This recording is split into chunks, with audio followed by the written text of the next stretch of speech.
பாருங்கள் நல்ல டேஸ்ட்டான சிக்கன் கிரேவி எப்படி செய்கிறதுன்னு பார்க்கலாம். ஒரு 2 கிலோ கறிக்கு பாருங்கள் தேவையான அளவுக்கு எண்ணெய் ஊற்றியாச்சு, பெரிய வெங்காயம் சேர்த்தாச்சு. அப்புறம் பாருங்கள் வெங்காயம் வதங்கிட்டு இருக்கட்டும். அதுக்குள்ளார அரைக்கிறதுக்கு பாருங்கள் ஒரு ஏலக்காய் சேர்த்தாச்சு, ஒரு 5-6 ஏலக்காய். அதேமாதிரி பட்டையும் பாருங்கள் சின்ன சின்ன பீஸாக ஒரு 5-6 பீஸ் சேர்த்தாச்சு. அதேமாதிரி கிராம்பு சேர்த்தாச்சு. அடுத்து மிளகு பாருங்கள் சும்மா ஒரு 1/4 ஸ்பூனு கம்மியாக, ஜீரகம் ஒரு 1/2 ஸ்பூன் போட்டாச்சு.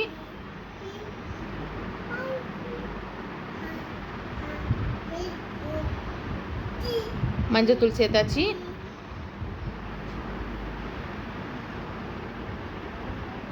அப்புறம் மிளகாத்தூள் சேர்த்தாச்சு.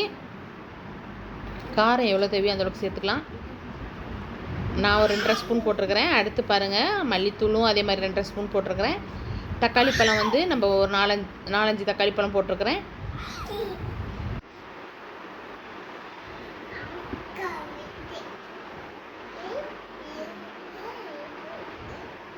இப்போ பாருங்கள் நல்லா நைஸ் பேஸ்ட்டில் நம்ம வந்து அரைச்சிடலாம் எல்லாத்தையும்.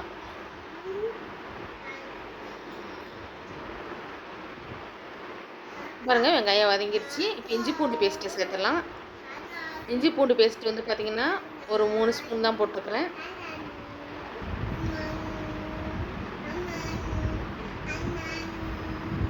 நல்லா பெரிய ஸ்பூனு. பாருங்கள் இஞ்சி பூண்டை வதக்கிடலாம். நாட்டு பூண்டு நல்லா காட்டமாக இருக்கும். அடுத்து பாருங்கள் அரைச்சி வச்ச பேஸ்ட்டை சேர்த்துடலாம். அதையும் நல்லா எண்ணெய் மிதந்து வர்ற அளவுக்கு நம்ம வதக்கிடணும். அடுத்து உப்பு தேவையான அளவு சேர்த்துக்கலாம்.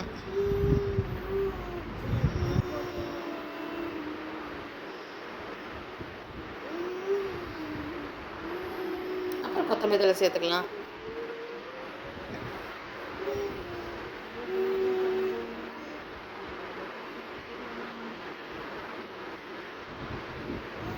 அடுத்து பாருங்கள் நல்லா கழுவி வச்சுருக்கோம். மஞ்சத்தூள் உப்பெல்லாம் போட்டு நல்லா உரசி அந்த சிக்கன் பீஸ்லாம் சேர்த்துடலாம். சும்மா ஒரே ஒரு டம்ளர் தண்ணி ஊற்றிக்கலாம். நல்லா பரட்டி விட்டுடலாம். மூடி போட்டு நல்லா வேக விட்டுடலாம். இடையில நம்ம கிண்டணும், இல்லைன்னா அடி பிடிச்சிரும். பாருங்கள் மூடி போட்டாச்சு.